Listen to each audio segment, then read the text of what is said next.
सुप्रभात दोस्तों, आज की हमारी पौराणिक कहानी है श्री शनि देव पर तेल चढ़ाने का रहस्य। प्राचीन मान्यता है कि शनि देव की कृपा प्राप्त करने के लिए हर शनिवार को शनि देव को तेल चढ़ाना चाहिए। जो व्यक्ति ऐसा करते हैं उन्हें शनि की 7.5 और अढ़ैया में शनि की कृपा प्राप्त रहती है और उन्हें किसी परेशानी का सामना नहीं करना पड़ता। लेकिन यहाँ एक बात विचारणीय है कि आखिर शनि देव को तेल चढ़ाते क्यों हैं? इसको लेकर हमारे धर्म ग्रंथों में अनेक कथाएं हैं। इनमें से जो सर्वाधिक प्रचलित कथा है उसका संबंध रामायण काल और पवन पुत्र हनुमान जी से है। पौराणिक कथाओं के अनुसार रामायण काल के समय एक बार श्री शनि देव को अपने बल और पराक्रम पर घमंड हो गया था। उस समय पवन पुत्र हनुमान के बल और पराक्रम की कीर्ति चारों दिशाओं में फैली हुई थी। जब श्री शनि देव को पवन पुत्र के संबंध में जानकारी प्राप्त हुई तो श्री शनि देव पवन पुत्र से युद्ध करने की लालसा से निकल पड़े। पवन पुत्र एक शांत स्थान पर अपने स्वामी श्री राम की भक्ति में गहन साधना में लीन बैठे थे। तभी वहां श्री शनि देव आ गए और उन्होंने पवन पुत्र को स्वयं से युद्ध करने के लिए ललकारा। युद्ध की ललकार सुन पवन पुत्र ने श्री शनि देव को समझाने का प्रयास किया, लेकिन श्री शनि देव मानने को तैयार ही नहीं थे और अपने हठ पर अड़े हुए थे। अंत में उनके हठ को देखकर पवन पुत्र ने उनकी चुनौती स्वीकार कर ली और युद्ध के लिए तैयार हो गए। दोनों के बीच घमासान युद्ध हुआ। पवन पुत्र ने श्री शनि देव को बुरी तरह परास्त कर दिया। युद्ध में पवन पुत्र द्वारा किए गए प्रहारों से शनि देव के पूरे शरीर में भयंकर पीड़ा हो रही थी। इस पीड़ा को दूर करने के लिए हनुमान जी ने शनि को एक तेल दिया और उसकी मालिश अपने पूरे शरीर पर करने को कहा, जिससे उनकी पीड़ा दूर हो सके। इस तेल को लगाते ही शनि देव की समस्त पीड़ा दूर हो गई और तभी से शनि देव को तेल अर्पित करने की परंपरा भी प्रारंभ हुई। शनि देव पर जो भी व्यक्ति तेल अर्पित करता है उसके जीवन की समस्त परेशानियां दूर हो जाती है। इसी के साथ एक अन्य कथा का वर्णन भी ग्रंथों में मिलता है, जिसके अनुसार जब श्री राम की सेना ने सागर में सेतु बांध लिया तब राक्षस इसे हानि न पहुंचा सके, उसके लिए पवन पुत्र को उसकी देखभाल की जिम्मेदारी सौंपी गई।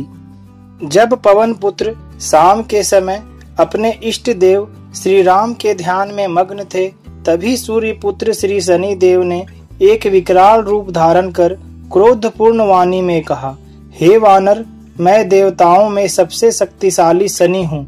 सुना है तुम बहुत बलशाली हो। आंखें खोलो और मेरे साथ युद्ध करो। मैं तुमसे युद्ध करना चाहता हूँ। इस पर पवन पुत्र ने विनम्रता पूर्वक कहा, इस समय मैं अपने प्रभु को याद कर रहा हूँ। आप मेरी पूजा में विघ्न मत डालिए। आप मेरे आदरणीय हैं। कृपया करके आप यहाँ से चले जाइए। लेकिन श्री शनि देव तो पूर्णतः हठ धारण किए हुए थे और वो किसी भी तरह से मानने को तैयार नहीं थे और लड़ने पर उतारू थे। तब पवन पुत्र ने उनके हठ को देखते हुए ज्यादा कुछ नहीं किया, बस अपनी पूंछ में उन्हें लपेटना शुरू कर दिया और फिर उन्हें कसना प्रारंभ कर दिया।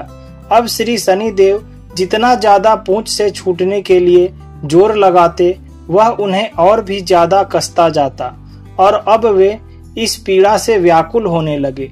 तब श्री शनि देव ने पवन पुत्र से प्रार्थना की कि प्रभु, कृपया मुझे बंधन मुक्त कर दीजिए। मैं अपने अपराध की सजा पा चुका हूँ। अब मैं आपको क्या, आपके भक्तों को भी कभी परेशान नहीं करूँगा। मुझसे ऐसी गलती अब कभी नहीं होगी। तब पवन पुत्र ने उनके अपराध को क्षमा करते हुए उन्हें बंधन मुक्त कर दिया। लेकिन बंधन मुक्त होने के बाद श्री शनि देव के शरीर में बहुत भयंकर पीड़ा होने लगी। उनकी पीड़ा को देखते हुए पवन पुत्र ने उन्हें एक तेल दिया, जिसे चोट पर लगाते ही श्री शनि देव की सारी पीड़ा खत्म हो गई। उसी दिन से शनि देव को तेल चढ़ाया जाता है। जिससे उनकी पीड़ा शांत हो जाती है और वे प्रसन्न हो जाते हैं। हनुमान जी की कृपा से श्री शनि देव की पीड़ा शांत हुई थी। इसी वजह से आज भी श्री शनि देव हनुमान जी के भक्तों पर विशेष कृपा बनाए रखते हैं। दोस्तों, श्री शनि देव की प्रतिमा को तेल चढ़ाने से पहले उस तेल में अपना चेहरा अवश्य देखें। मान्यता है कि ऐसा करने पर शनि के दोषों से मुक्ति मिलती है, धन संबंधी कार्यों में आ रही रुकावटें दूर हो जाती है और सुख समृद्धि बनी रहती है। शनि पर तेल चढ़ाने से जुड़ी एक वैज्ञानिक मान्यता भी है। ज्योतिष शास्त्र के अनुसार हमारे शरीर के सभी अंगों में अलग अलग ग्रहों का वास होता है, यानी अलग अलग अंगों के कारक ग्रह अलग अलग हैं। शनि देव त्वचा, दांत, कान, हड्डियां और घुटनों के कारक ग्रह हैं। यदि कुंडली में शनि अशुभ हो तो इन अंगों से संबंधित परेशानियां व्यक्ति को झेलनी पड़ती है। इन अंगों की विशेष देखभाल के लिए हमें हर शनिवार अपने शरीर पर तेल की मालिश जरूर करनी चाहिए। शनि को तेल अर्पित करने का यही अर्थ है कि हम शनि से संबंधित अंगों पर भी तेल लगाएं, ताकि इन अंगों को पीड़ाओं से बचाया जा सके। मालिश करने के लिए सरसों के तेल का उपयोग करना श्रेष्ठ रहता है। जय श्री शनिदेव। दोस्तों, अगर कहानी अच्छी लगे तो हमारे चैनल को लाइक और सब्सक्राइब जरूर करें।